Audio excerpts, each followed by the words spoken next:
Captain Marvel, what, 7/10 at most. I thought Captain Marvel was a pretty bad movie. If I get up to 2,000 viewers, we'll talk about Captain Marvel, okay? I don't know if we will this late. Plainly. I just don't want to repeat myself a million times, okay? Bum bum bum. How much of a spoiler will this talk be? Yes. Medium spoiler? I would just assume everything I could do is heavy on spoilers. Can you do call-ins for another 2 hours? Listen, next Sunday I'll do longer, okay? I had to see Captain Marvel today. The person I saw it with was only free at 4. 2K viewers, start talking. Nice, I thought it was a shit movie. There you go. I feel like the most important part of a superhero, the most important part of like a hero journey story is to show like the hero struggling. If you don't have that, it's a shit superhero movie or hero movie. I don't know why so many movies fuck this up now. It's like really disappointing. Oh. On a scale from 1 to 10,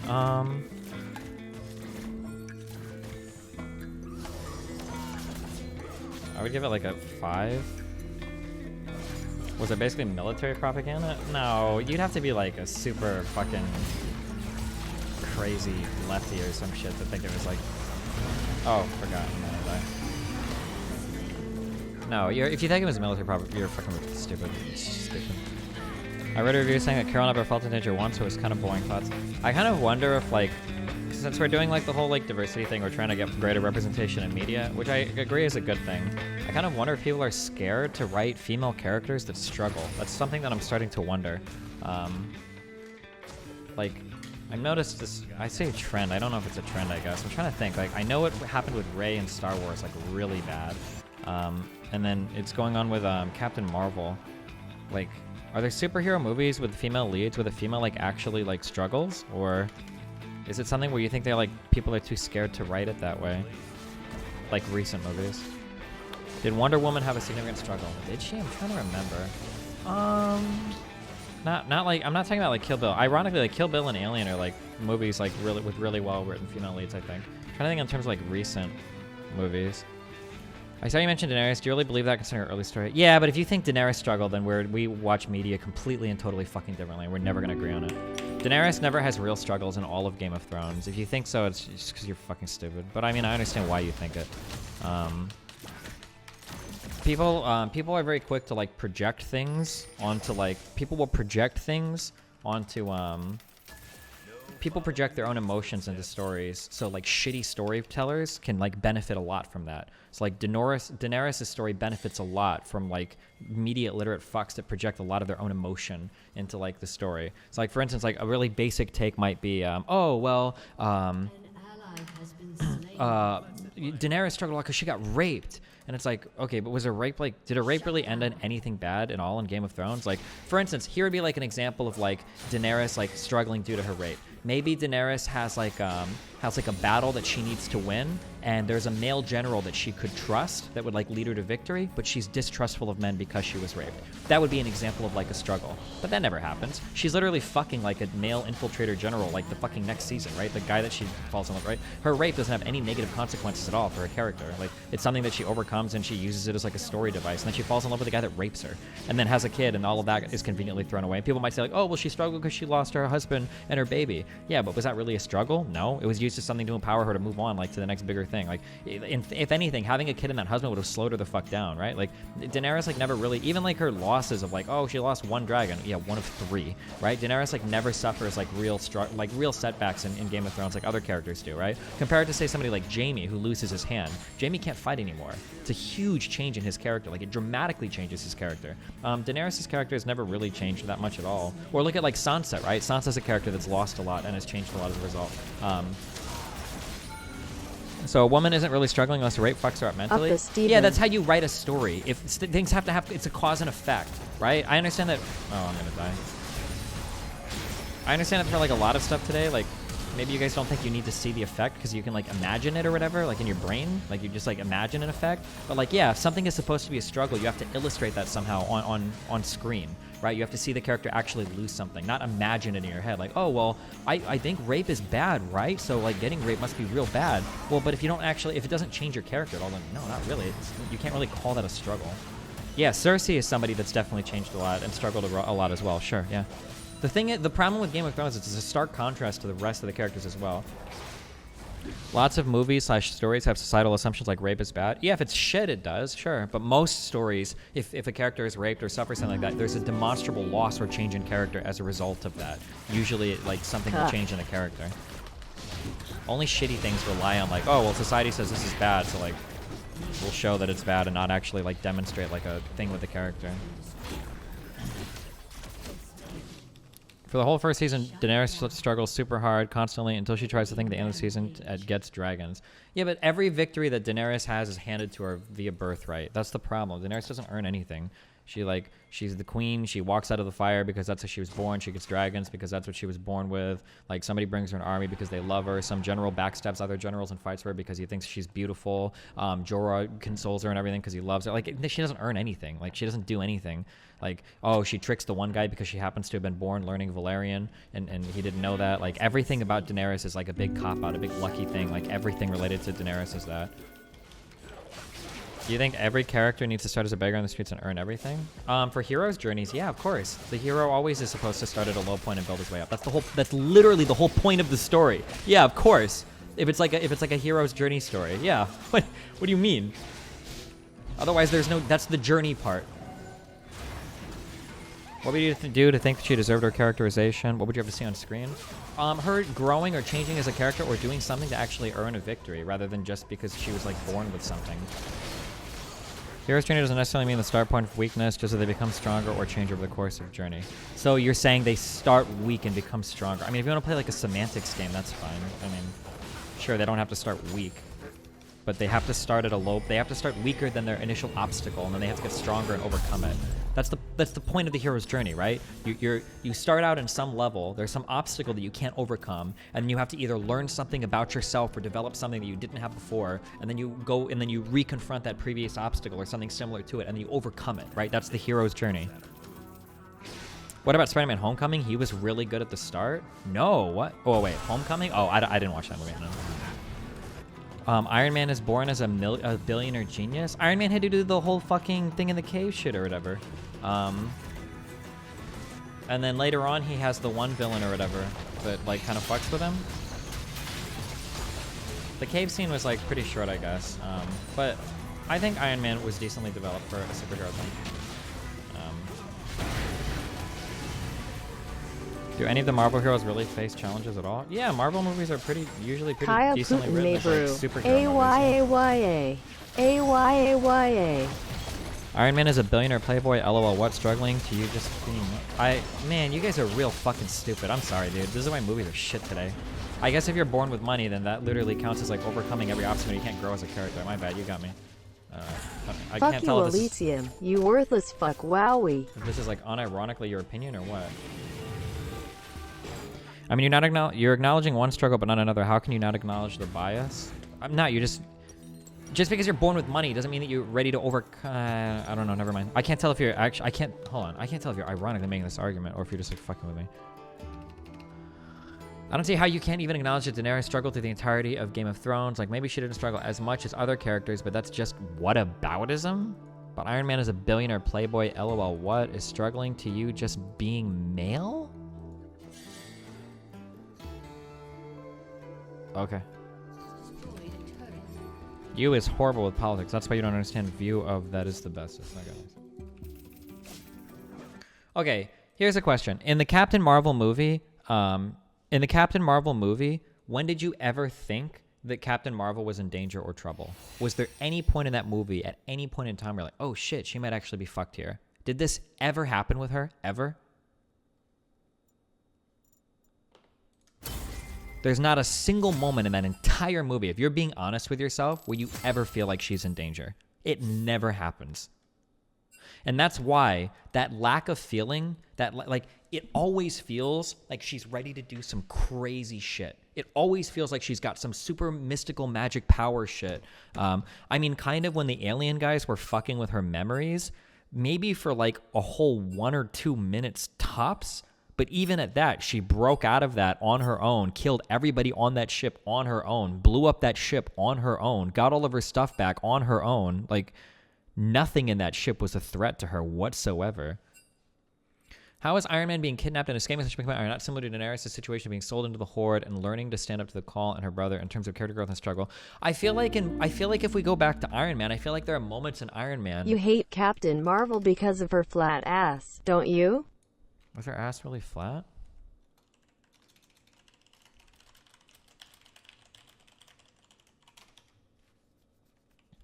I feel like Tony's struggle is struggling with, isn't Tony's main struggle like his narcissism or whatever versus his narcissism versus his I guess like his relationships with other people. I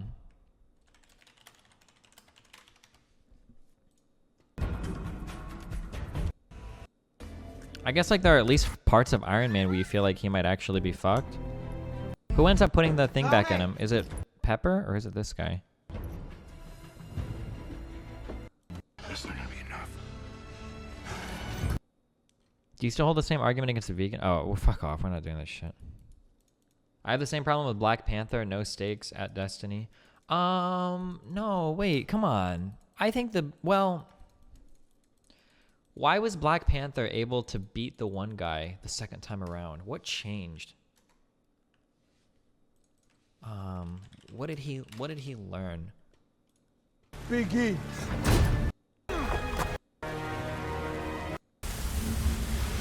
How did he come back and beat the guy? Was his talk with his dad? What does he end up learning? Why, Baba? No, this is character development, right? He's basically this is like Locke's character kind of, right, in D&D. He probably grew up thinking like his family was like super perfect, super pure, super holy, super awesome, and then he grows up and he realizes that there's kind of like his family's been involved in dirt as well that they should have been more forthcoming about, right? The acknowledging, because he acknowledges this with his father and then he has to like clean up his father's mistakes or whatever, right? This is like his character development, right? Wasn't Killmonger the best villain? You have a blanket. He was an okay villain. I mean, there's some character evolution in Black Panther. I still feel like The Matrix probably does this. The Matrix does this really well. So does dude, The Matrix has so much good theming, dude. Oh my god. Okay, like let's think about some parts of the Matrix, okay? The first time Neo literally meets the agents, they like seal his mouth and he's like so fucking out of his league. It's like impossible. It is impossibly horrible how Neo is so fucking behind, right? Because he hasn't even broken out of the Matrix yet, right? And then when Neo starts to learn parts of the Matrix, right? He fights Morpheus and he solidly gets his ass kicked. It's like he gets fucked, right? And then they try to run the jump program and he can't jump for shit. He's like fucking horrible, right? And then like in his time in the Matrix, like he goes and he talks to the Oracle and the Oracle's like, listen, dude, you're not shit, all right? You're fucking garbage, right? And all of that is horrible, right? And he's fucked. So Neo is inferior to Morpheus. He is incapable of dealing with the agents, and he can't even like do the jump shit. He can't even jump from one building to the next, right? He's fucked, right? In almost every way. He's so bad.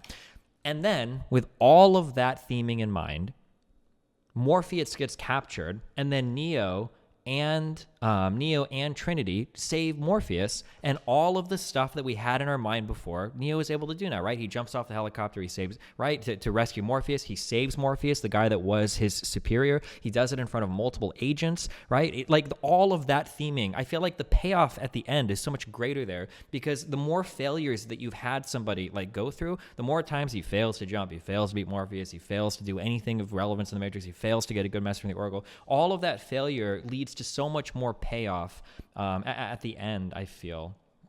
I don't know, like I'm trying to think if there's like a better I want to say Lord of the Rings. I'm trying to think of if Aragorn like loses fights, or if Aragorn has failures leading up to him finally manning up and taking over his role as a king. That one, his like elf girlfriend dies or whatever, doesn't she? I'm trying to think if Aragorn actually loses fights or whatever.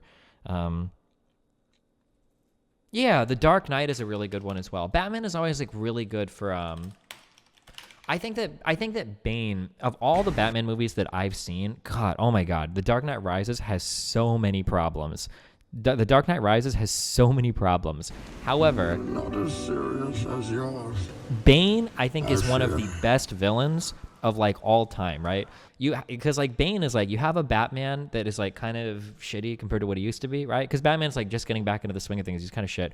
Bane is literally like Batman from the first.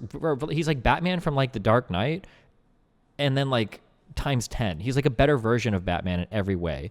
And like the theming on this is really well done, right? Because even when Batman tries to play to his strengths, right? Like the darkness shit. Oh, you think the darkness is your ally? Destiny. Bane even beats him here. I think Bane is a really good villain for Batman. Although the ending fight scene is choreographed really shittily or whatever. But like, Batman does like a really good hero's journey, right? Where he has to learn about himself. He has to learn about what's important. Like, oh, it's not just like not fearing death. Oh, you have to fear death. Oh, so he learns to jump without the rope or whatever. Yeah, the Dark Knight Rises is a really, really good example of a hero's journey, right? Which is why, and then this is why the payoff at the end of this movie is so great, right? The ending is really flubbed. Fuck, Nolan movies have so many fucking problems. But this movie for the most part like gets it right, I think. XQC, my favorite one is Destiny failing the Nier tutorial for 7 hours and finally succeeding. Fuck up. Aragorn was a meme character who had no flaws and was just a good king warrior archetype. This is why Frodo was the actual hero of LOTR. No, you're thinking of Sam, but nice try.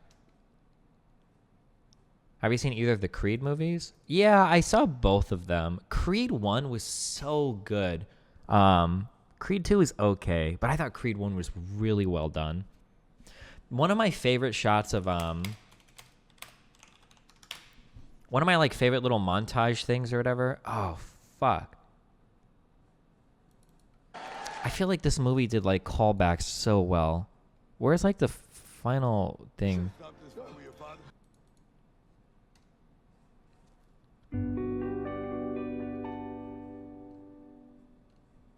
Batman gets his ass kicked, then some dude breaks his back in place, then Batman saves the city by punching harder. Keep it up, Daddy Nolan. When he gets knocked out, and then you go through like all of the character struggles here, is like this is like a really good. This is like a really, really good for like a final scene. I love this compilation, right? His whole life is kind of fucked up or whatever. He fucking struggles with his girlfriend, struggles growing up. Rocky struggles. And then the final clip here of his fucking dad. Oh, that's such a good fucking, this is like I really, really like that like compilation of clips.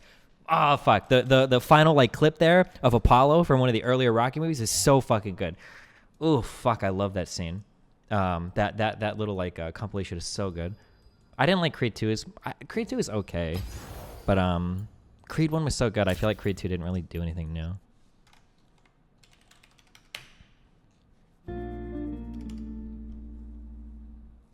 Gandalf fighting the Balrog is pretty good character development, right? I don't know. I don't think...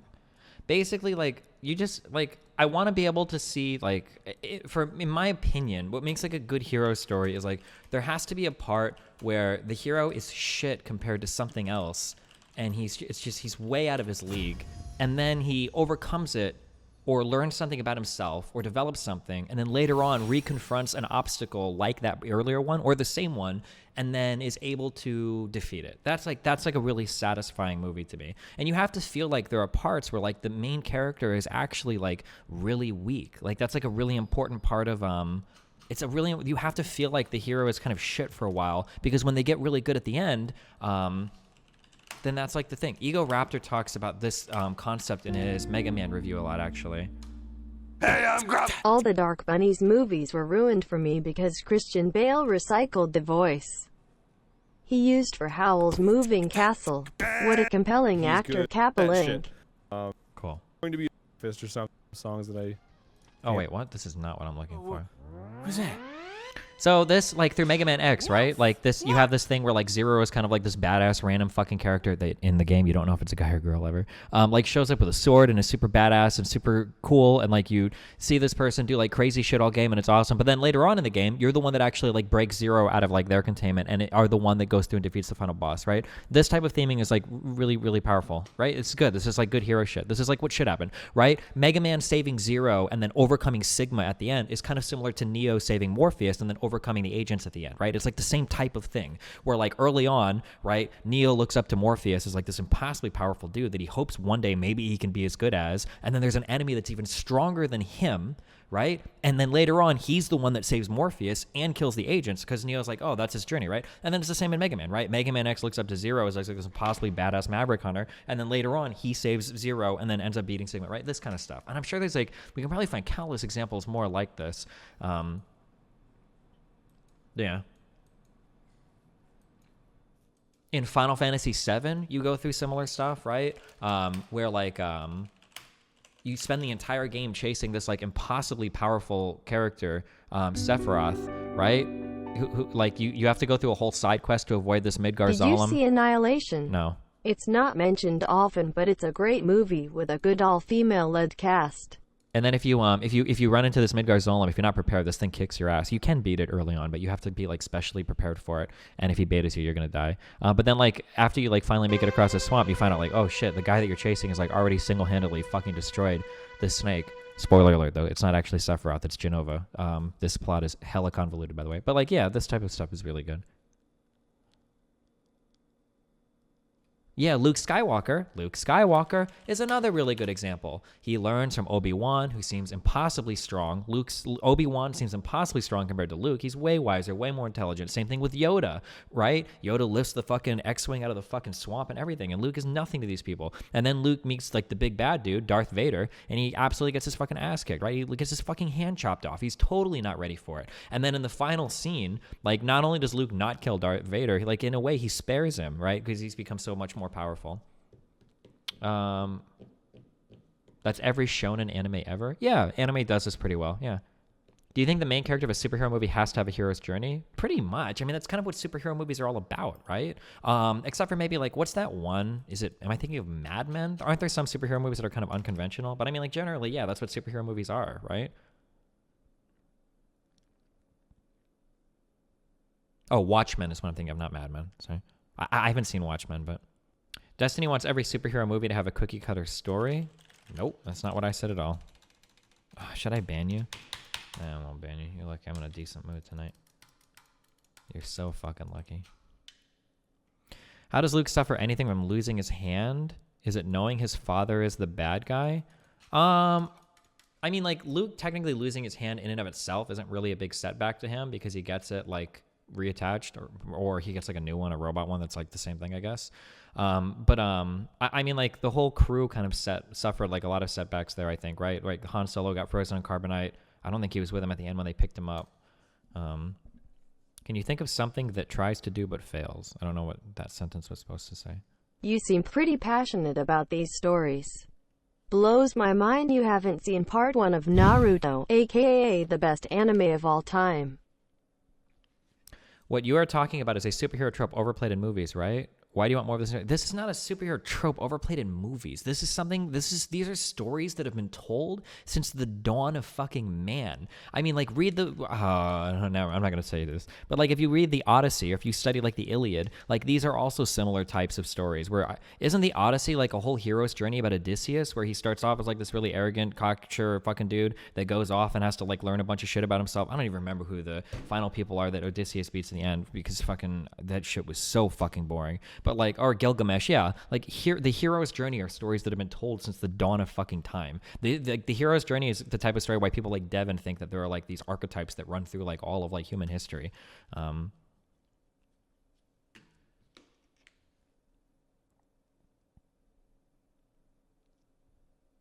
Do character growth moments have to be dramatic or badass? Or do you appreciate quiet/subtle ways that character growth can be shown? Yeah, any type of character growth is good, but like the character, a final fight, a final battle in any like hero's journey-esque story, like it should feel like things have happened that like, oh man, like is the end of the Spider-Verse, this movie,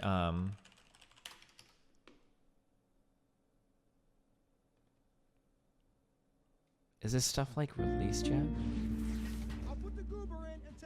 I was gonna donate about the hero's journey, but Mr. Debate Man beat me to it. Cucked again, chat. Like, this entire ending sequence does so many things correct, that should be correct about like the ending of like a hero's journey. So main characters are losing fights to characters that have already demonstrated that they are way above and beyond the main protagonist, right? So the protagonist, Spider-Man here, is nowhere near this level. He spent his whole movie running from these types of characters, right? However, he's able to come back and defeat these people using things that he's learned in two different ways. One, it's because he learned things about himself, right? He had the big talk with his father. He realized that he needs to like figure out, forge his own path. He needs to do things to blah, blah, blah. They're kind of like a coming of age type thing, right? And then two, I don't know if you missed this. Hopefully not. But, fuck. Is it part of this clip? Fuck. What is the next part of this scene? I'm not going to be able to find it online.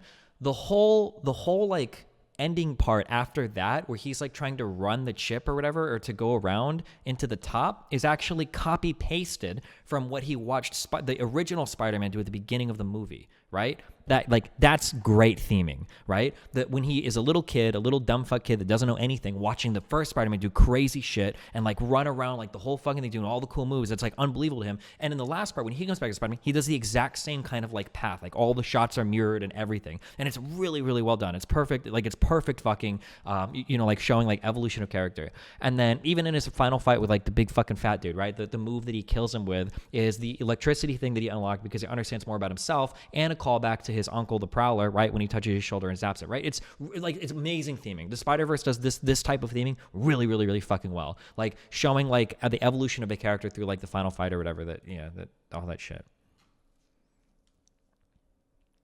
Mr. Plinkett talks about this exact point in the best possible way in episode 1. The characters. The biggest and most glaring problem with the Phantom Menace is the characters. This is like the most obvious part of movie making. This is a 9-minute thing. We watched this a long time ago, but what part of this is going to be in? I guess I gotta explain it when talking about this turd. Let's start at movie making 101, shall we? You see, in most movies, the audience needs a character to connect with. Typically, this character is something called a protagonist. When you're in a weird movie with like aliens and monsters and weirdos, the audience really needs someone who's like a normal person like them to guide them through the story. Now, this of course doesn't apply to every movie, but it works best in the sci-fi, superhero, action, and fantasy genres. I picked a few examples to illustrate this point. Marty McFly, John McClane, Billy Peltzer, Sarah Connor, Neo, Charlie Bucket, Peter Parker, Cliff Secord, Johnny Rico, Doesn't Rocky Captain Balboa. Marvel struggle trying to puppy out her past? Also, she spends the whole movie thinking that the Supreme Intelligence could take her powers always at any time. She had to overcome these doubts about herself to understand her full power. Captain Marvel starts out the movie as like a badass quasi super soldier, firstly, okay? And then the second part of the movie, after her mind-reading struggle, she single-handedly takes on an entire ship full of people and like ends up destroying the entire ship. Like she breaks out of her own captivity, kills every single fucking alien in there, gets her whole fucking uniform back, blows out a massive fucking hole in the ship, destroys the whole ship, and then she already feels insanely fucking powerful right at the start of the movie. Like right there, she's already like fucking kicking everybody's ass. And it's like, okay. I don't know. Like, it just never felt like she ever, like, had, like, a struggle at all. It was just, like, she was always, like, super fucking powerful, you know? It's a journey within her own mind. Yeah, but, like, does she really change that much? And then, does she really change that much, like, within her own mind? Assuming all this, you must hate all Superman movies, right? I probably would. I don't watch Superman movies because he seems like a really boring hero to me. Another good example is the Logan movie, too. Oh, where he meets the one guy in the beginning and gets his ass kicked and then has to fight him again and kind of, I'm trying to think if I can think of a better character that had a better internal struggle that resolved itself. The protagonist in Jason and Halloween, other horror movies too, both are strange examples. In relation to what you're referring to, they don't have powers but extreme mental fortitude and eventually overcome the obstacles to defeat the murderers. Yeah, that's actually typically true. Usually, like, once the main cast starts getting killed off, the female lead and then the male boyfriend or whatever will figure out some weakness of the enemy character. Like for Freddy Krueger, it's like to not fear him, and then for Jason, I think it's to like to lure him back to Camp Crystal or the lake or whatever. Blackfire is now a tier 1 subscriber. That's why Superman is a pretty boring hero compared to Batman. When you're all powerful without any real chance of losing, it's hard to get invested in that character. Yeah, sure.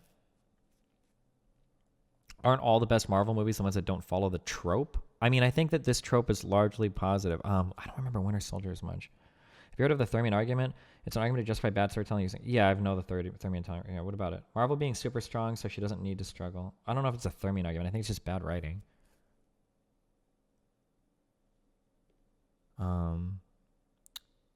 Fuck, what is a good internal struggle? There's got to be like an anime or something.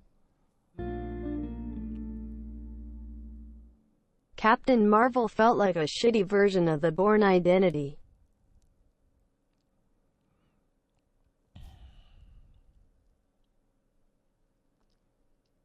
What about Jason Bourne's journey? I don't know if Jason Bourne is like a hero's journey type thing. Jesus, I don't think Jesus Christ is a hero's journey. Good internal struggle between my hand and my meat. I don't think Death Note was a hero's journey either. I think that the structure of that movie, anime is different. There's a whole country dedicated to making shows with these types of stories. AYAYA clap. Oh, Metal Gear Solid 3 is a really good example. Where like the person that you have to overcome is the boss. Or is it Big Boss? No, it's the boss, right? What did you say your opinion on Captain Marvel was? I didn't like Captain Marvel because I didn't feel like she struggled at all during the entire movie, and it just makes everything feel really cheap to me. I don't feel like there's any payoff at the end when the main character beats the main villain. When it doesn't feel like they ever struggle at any point. Like Captain Marvel is literally invincible throughout the entire movie. The audience is supposed to struggle trying to identify Captain Marvel's struggle. Okay. The message at the end is that she doesn't have to prove anything to him, that she's done proving herself to the men around her, that she's had to do her whole life, which is pretty evident in her backstory. Do you think that's an acceptable reason to break the trope? I mean, no. I mean, like, maybe at the very least she shouldn't have been able to use her powers with her hands until she, like, broke free of their control. But, like, even at that, she had access to almost her full powers, like, the entire time. Or, I mean, I guess she gets even stronger at the end, but, like, Destiny just hates women superheroes? Yeah, maybe, actually. I kind of wonder if people are scared to write women that have to struggle like as superheroes. I kind of wonder if that's like a concern. Like they don't want to show like a woman struggling because they're worried that it would like I'm not sure if that's like a thing that's going on in the back of their head. I don't really know, because like I look at like Rey as like a good example too of like a really shittily written character that just has no fucking, like, is way too fucking strong, way too, like, her kid is so loaded from the very beginning. And it's like insanely horrible. A woman's left unsatisfied. I'm not sure. Oh, I'm trying to think of Wonder Woman. Did Wonder Woman struggle at all in her movie? I'm trying to think. Wasn't she like super strong like all the time? Doesn't she like literally like doesn't she like walk into like a fucking machine gun fire with her shield and shit and like just fuck everything up here? Like, is she ever like in danger at any point?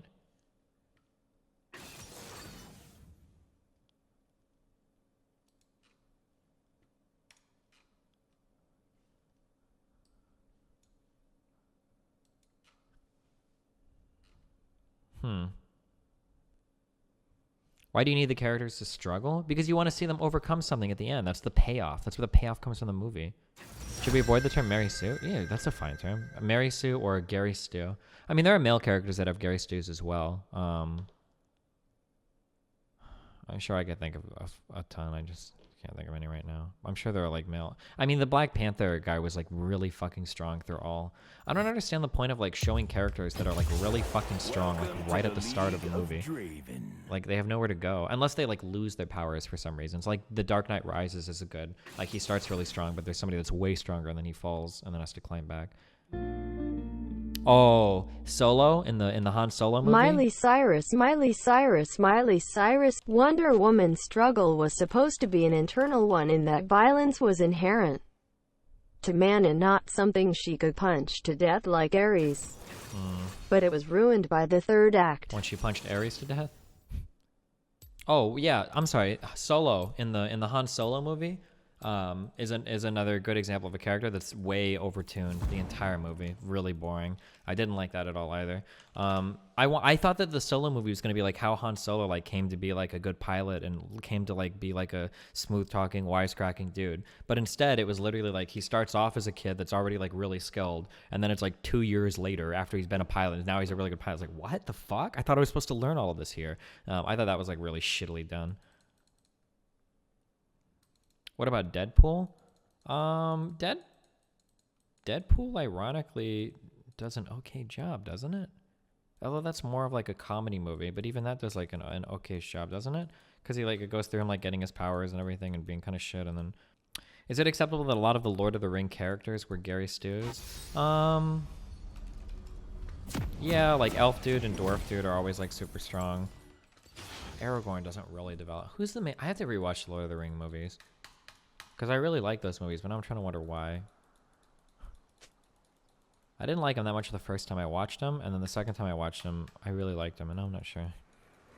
Yeah, I mean, like, Aragorn changed. I feel like Aragorn did change, even if you don't see, like, direct struggles, like, because Aragorn in the beginning in, like, the first movie is basically, like, a dejected, like, rogue dude that literally doesn't give a fuck about anybody, right? Like, that's his kind of thing. He just, like, is whatever. Like, I'm just a dude and I don't care. And then by the end, he's like, I'm the king and I have the responsibility to rule over everybody, and, like, these people are, like, I'm shepherding or whatever.